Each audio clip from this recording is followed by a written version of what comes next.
이제 국산화까지 빨리 이루어지면 반도체 소재가 완전히 수혜죠. 지금 6월, 7월 이제 예. 초입니다. 예. 앞으로 좀 이제 공부하면 좋을 만한 섹터 힌트를 제가 힌트를 대표님께 많이 얻어서 좀 벌었습니다. 수액이지만 뭐 그거는 실력이 좋아서 그럴 겁니다. 장이 벌어다 줬죠. 장이. 힌트를 드려도 어차피 못 하시는 분도 계시기 때문에 잘 또 하셨기 때문에. 그래서 또 힌트를 좀 주시면 시청자분들께도 좀 힌트를 주시면 예, 뭐 제가 생각하는 기준이다 보니까 그냥 참고만 하셨으면 좋을 것 같고요. 예, 저는 지금 지금 투심이 안 좋은 섹터들이 있습니다. 그 중에 이제 두 가지인데요. 반도체. 네, 반도체는 뭐 지금 다 안 좋다고 얘기하고 있습니다. 네. 이럴 때가 바닥입니다. 그러니까 저는 그렇게 생각을 해요. 왜 그러냐면 누구나 다 찬양을 할 때는 이미 먹을 게 없어요. 네, 이미 다 주가가 꼭지점이라는 거죠. 다 모든 게 올라갔을 때. 하지만 지금 투심이 안 좋을 때가 정말 바닥일 가능성이 높은데, 근데 그냥 무작정 이게 바닥이라고, 주가 많이 빠졌다고 해서 바닥이라고 해서 제가 소개를 드리는 게 아니라 앞으로 좋아질 수 있는 여력이 있기 때문에 제가 말씀을 드립니다. 지금 뭐 일본 뭐 무역 규제다 뭐 해가지고 수출 규제다 해가지고 뭐 또 다시 뭐 투심이 또 한번 흔들리긴 했지만, 이게 앞으로의 비전을 좀 보실 필요가 있어요. 삼성전자 하이닉스가 그냥 가만히 있지 않을 거라는 거죠. 당연히. 이거는 모든 회사들이 다 동일하겠지만, 특히나 이제 반도체 같은 경우는 앞으로 우리가 수요가 늘어날 수 있는 부분들을 좀 체크해 보실 필요가 있습니다. 특히나 우리나라는 반도체 강국인데 그 중에서도 메모리 반도체가 있고 비메모리 반도체가 있는데, 시스템 반도체죠. 근데 비메모리 반도체가 아니라 메모리 반도체가 우리가 주 캐시카우입니다. 그게 이제 삼성전자와 SK 하이닉스가 돈을 벌고 있는 게 바로 메모리 반도체인데, 그 중에서 이제 D램과 낸드가 있는데요. D램이 앞으로 이제 수요가 늘어날 거라고 저는 생각을 하고 있습니다. 그 이유가 올해가 이 D램에 들어가는 품목을 보시면 PC와 그 다음에 모바일과 서버 이 세 가지가 있거든요. 근데 지금 저는 서버 쪽에서 아마 수요가 굉장히 앞으로 늘어날 거다라고 이제 보는 이유가, 지금이 작년이 이제 4G였고 내년이 진짜 본격적인 5G다. 그러면은 실제 이 수요가 확 늘어나는 거는 내년이라는 거죠. 결국에는. 그러면 수요가 점점 더 하반기에 갈수록 늘어날 수밖에 없고요. 그게 왜 그러냐면 네이버나 구글이나 아마존이나 데이터 센터를 운영을 하거든요. 그 데이터 센터 안에 들어가는 게 바로 서버 D램입니다. 그 서버 D램이 수요가 늘어나면 다 어차피 D램이 통틀어 가격이 움직이거든요. 그래서 서버 D램 수요가 늘어나면은 이 서버 D램 수요가 계속 성장했던 상황에서 5G까지 겹쳤다, 4차 산업까지 겹친다, 그러면은 당연히 앞으로 좋아질 수밖에 없는 부분들이 있습니다. 그리고 또 하나가 폴더블 폰인데요. 폴더블 폰이 앞으로 판매가 저는 늘어날 것으로 보고 있습니다. 뭐 지금까지 우리가 핸드폰이 나오고 나서 좀 한번 크게 팔렸던 때가 바로 이렇게 모양이 변형이 됐을 때, 특히나 이제 접이식 폴더나 그 다음에 아이폰 3GS가 한번 나왔을 때 한번 또 크게 판매가 되고, 그 뒤로는 사실 스마트폰 그냥 비슷했고요. 이제 폴더폰입니다. 태블릿과 모바일 폰을 합성을 한 부분인데, 저는 생각보다 많이 팔릴 것 같습니다. 이렇게 됐을 때 어차피 애플도 내년에 폴더폰이 출시가 되고, 삼성은 올해부터 드라이브를 걸었고, 내년에 수율이 잡히면 정상적으로 찍어내는 비율을 수율이라고 하는데, 그게 이제 올라오면 가격이 또 다운될 가능성이 높습니다. 그러면은 그 모바일 D램에 들어가기 때문에 앞으로 수요가 확 늘어나면은 모바일과 서버 쪽의 주축에서 어차피 PC는 그냥 플랫 노멀하게 이제 진행이 되고요. 그러면 두 개가 올라가게 되면 D램 가격이 반등할 가능성이 높아요. 그리고 무역 전쟁도 서로 협의 단계로 좀 갈 거다라고 일단 보는 부분들. 트럼프가 내년에 재선에 대한 부분들 감안을 한다 그러면 무역 전쟁은 좀 협의 단계로 좀 가지 않겠나. 그러면은 기조상 전체적으로 봤을 때 D램 수요는 늘어날 것 같고요. 공급 제한을 1분기에 삼성전자, 2분기에 하이닉스, 3분기에 마이크론, 이런 식으로 지금 순차적으로 공급 D램을 서로 조절을 했어요. 감산을 했어요. 그러다 보니까 공급은 줄어들고, 공급은 조금 이제 노멀해지고 좀 빠지고, 그러면 이제 수요는 늘어나면 가격 P가 올라가기 시작하는 거죠. 2017년 때 하이닉스, 삼성전자 주가가 한번 크게 올랐던 적이 바로 P가 가격이 올라서, 가격과 수요가 올라서 주가가 크게 올랐는데, 아마 내년 혹은 올해 하반기부터는 반도체가 한번 움직이지 않을까 해서 반도체 섹터를 좀 보셨으면 좋겠고, 반도체뿐만 아니고 이제 국산화까지 빨리 이루어지면 반도체 소재가 완전히 수혜죠. 앞으로 물량도 늘어날 거고, 그러면은 소재 국산화가 되면은 이거는 소재 업종들 거의 저는 탑픽.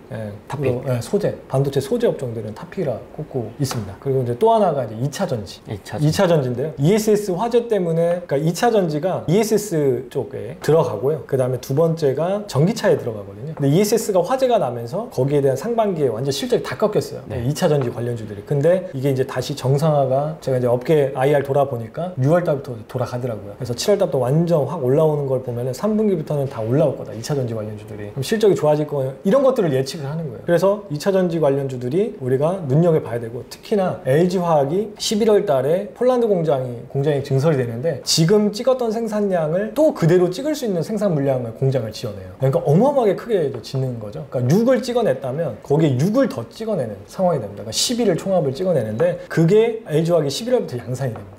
그러면 그 관련 소재, 부품 업종들은 내년에 당연히 좋을 수밖에 없는 거예요. 그러니까 이런 것들을 내가 미리 알고 접근을 한다면 이런 기업들은 진짜 우리가 지금부터라도 눈여겨보고 담아놔야 되지 않을까 이렇게 생각을 하고 있습니다. 섹터에 대한 힌트를 주셨으니까 이제 종목에 대한 힌트는 공부를 해보시면 좋을 것 같습니다.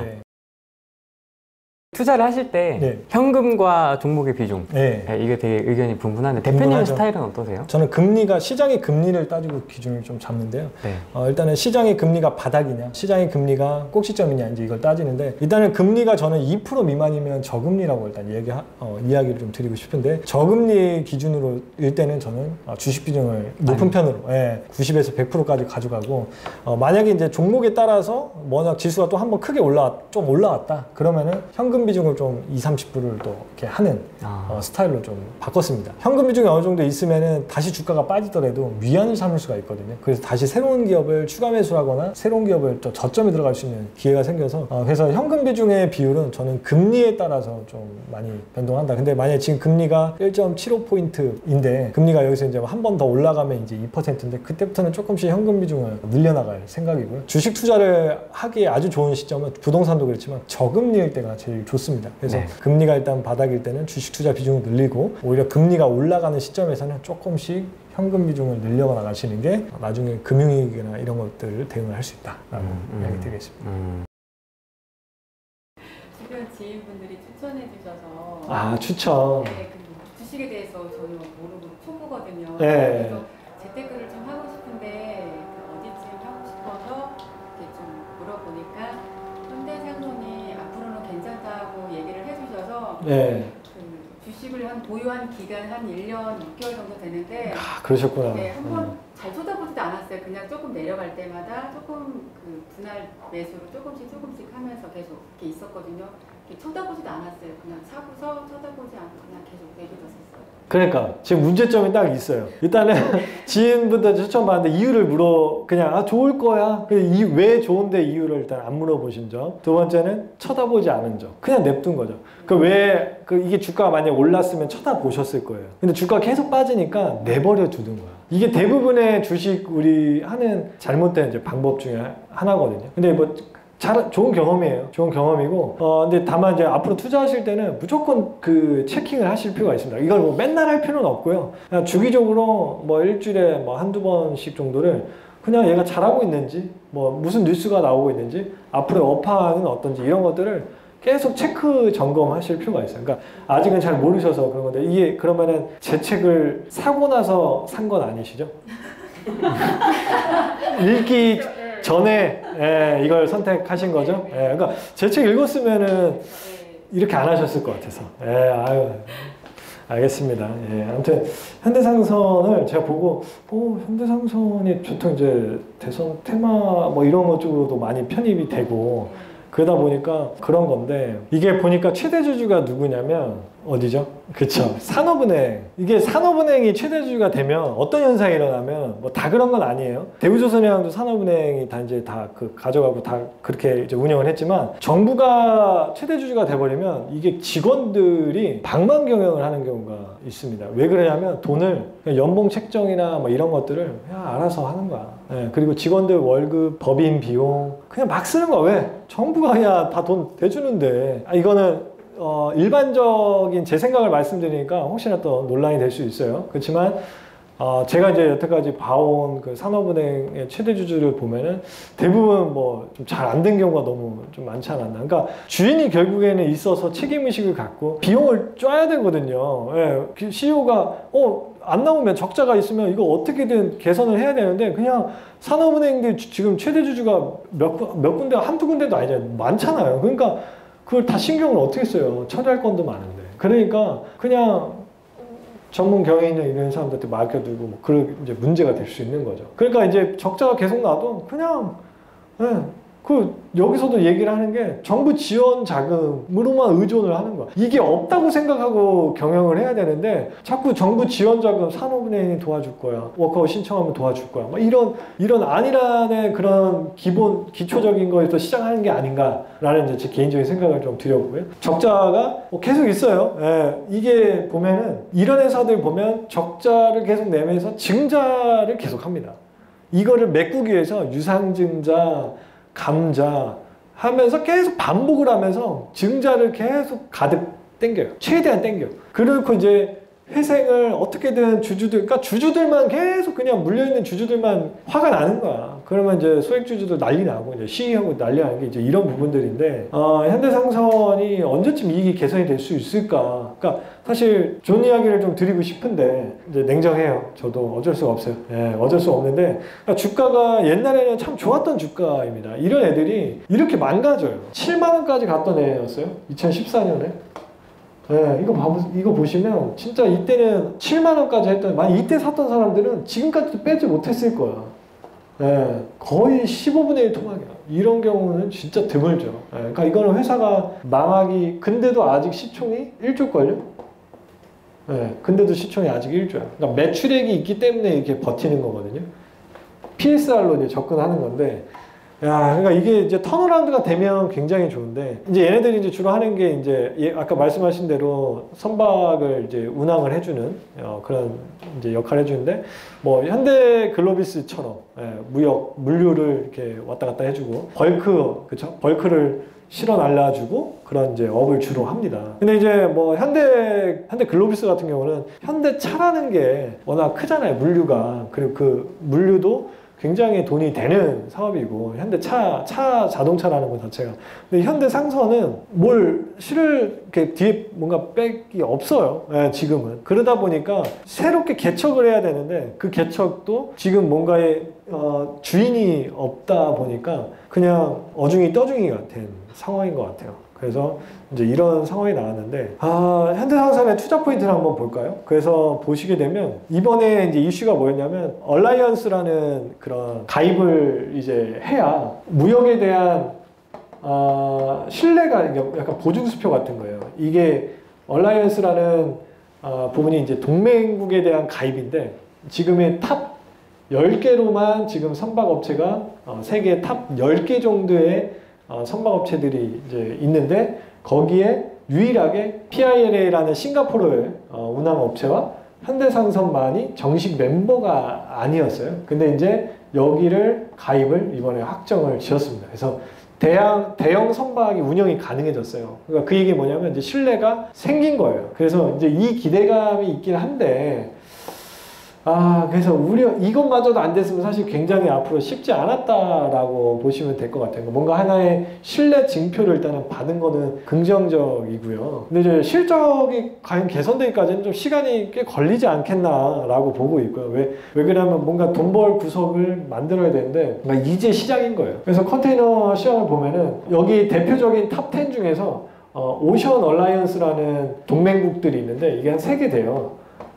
거기에 뭐 에버그린 뭐 이런 애들이 있어요. 동맹국이 있는데 걔네들이 운항을 축소했다. 그러니까 그 공급을 축소했다는 얘기예요. 그러니까 디램 가격이 올라가는 게 이제 공급이 축소가 되면 올라가잖아요. 근데 지금 보시면 운항을 축소하면서 운임 가격이 올라가기 시작했다는 거예요. 그러니까 이 탑 10 애들의 중에서 어디 동맹국이 하나가 운항을 좀 축소했나 봐요. 그러면서 가격이 공급이 축소가 되니까 가격이 올라가게 되는 현상이 나와요.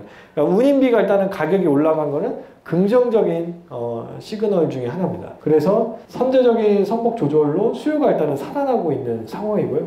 그래서 공급과 수요가 일단은 긍정적인 시그널은 분명히 있긴 합니다. 과연 위험에서도 살 수 있냐? 그러니까 이렇게 안 좋은 악조건에서도 주가가 바닥인데도 살 수 있냐는 거는 선택인 거예요. 나는 그런 위협을 무릅쓰고도 난 이게 바닥인 것 같다 하면은 살 수 있는 거고요.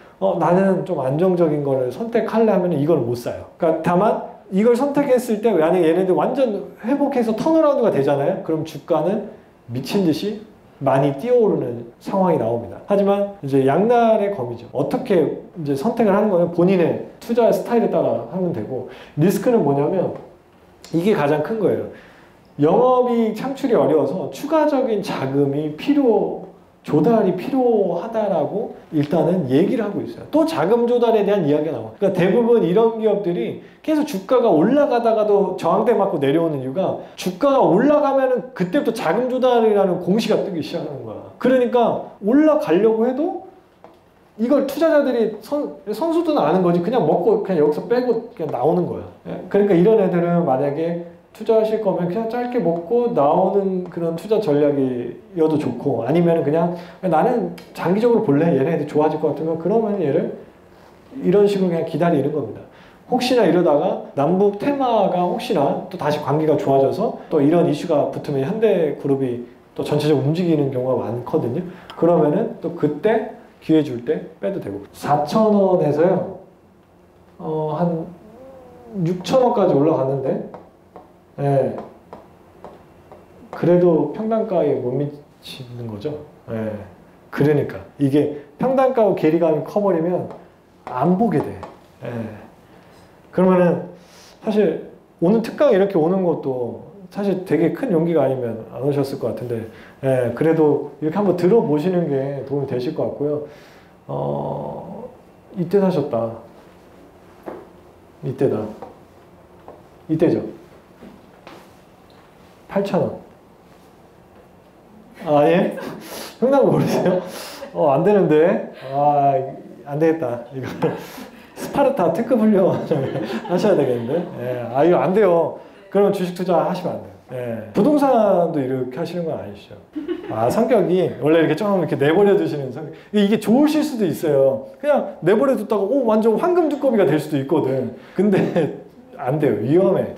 예, 그래도 한 달에 한두 번 정도는 봐주셔야 돼요. 예, 일주일에 한두 번도 사실 이렇게 봐도 좀 부족한데. 그리고 이제 제가 또 하나 이야기 드릴 거는 엊그저께 이제 상장 폐지 관련해서 이야기 좀 드리긴 했었는데, 연결 현금 흐름표를 제가 가져와 봤어요. 작년 거를 가져와 봤는데, 제가 제일 위험하게 보는 게 바로 현금 흐름이 마이너스인 애들이 제일 위험하거든요. 회계 지표상으로는 재무제표에서는 가로가 마이너스입니다. 가로 친 게. 지금 보시면은 100만, 1000만, 4,169억이 작년에 마이너스로 빠져나간 거예요. 영업활동 현금 흐름이. 그리고 42기가 2017년인데요. 2,753억이 마이너스 현금 흐름이었고, 41기 2016년에도 6,389억이 마이너스 현금이었어요. 계속 이거를 현금이 들어와도 부족한데 이게 안 들어오고 계속 빠져나간 거예요. 그러니까 돈 번 것도 없는데 거기에 계속 뭔가 운영을 하다 보니까, 그러니까 내가 계속 마이너스로 대출 이자로 계속 돈이 뭔가 나가는 거예요. 그러니까 사업을 하면 계속 돈이 계속 빠져나가는데도 사업은 계속 굴러가고 있어. 그러니까 굉장히 부실이 크다는 얘기예요. 이런 얘기는. 자, 이런 애들이 결국에는 나중에 대우조선이나 한진해운의 그런 사태처럼 부도될 수가 있어요. 굉장히 위험합니다. 만약에 여기서 큰 금액을 투자를 안 하셨다면은 이번에 그냥 경험 삼아 사셔도 좋은데, 만약에 이게 큰 금액이면은 신경을 쓰셔야 되고, 굉장히 이게 리스크가 좀 큰 부분이에요. 대부분 이런 애들에서 부도가 많이 나와요. 제가 연결 현금흐름표를 항상 거의 1번으로 보는데, 여기서 마이너스가 계속 뛰면은 분명한 거는 나중에 이제 더 이상 못하겠다 하면서 상장 폐지 수순 받는 경우가 되게 많아요. 상장 폐지를 충분히 안 당할 수 있는데 왜 자꾸 당하는가를 보면 이 현금 흐름표마저도 잘 안 보시고, 무조건 회사가 현금 흐름이 돌아야 돼요. 그 현금이 없으면 계속 뭔가 남한테 돈을 빌려야 되고, 결국엔 누군가한테부터 돈을 구제받아야 됩니다. 주식 투자로 이제 실패를 하시는 분들이 이런 것들을 체크 안 하시고 그냥 냅둬 보자. 연예인 중에 이제 조용구 씨가 맨날 실패담을 얘기하잖아요. 그냥 내버려 뒀기 때문에 그렇게 10억이라는 금액을 이상을 손실을 보셨거든요. 그러니까 내버려 두고 손실이 났다고 해서 그냥 내버려 두는 거야. 근데 앞으로 좋아지는 이슈가 있으면 괜찮은데 안 좋아지는데도, 이러면 어떤 게 제일 좋냐? 한번 탁 튀어오를 때 땡큐하고 그냥 미련 없이 보내는 게 제일 좋아요. 탈출할 수 있는 유일한 구간이 바로 그런 테마를 운 좋게 탔을 때 딱 빨리 탈출하는 거예요. 손실 최소화하고 끝내는 겁니다. 제대로 공부했다라고 생각하시고, 아니면 그렇게 하시는 게 좋고, 아니면 그냥 아싸리 그냥 지금 가격이라도 딱 떨어내고 그냥 공부했다, 그래 이제 수업료 냈다, 이제 본격적으로 이제 해보자, 이제 이렇게 하시면 더 쿨하게 하실 수 있는 거고.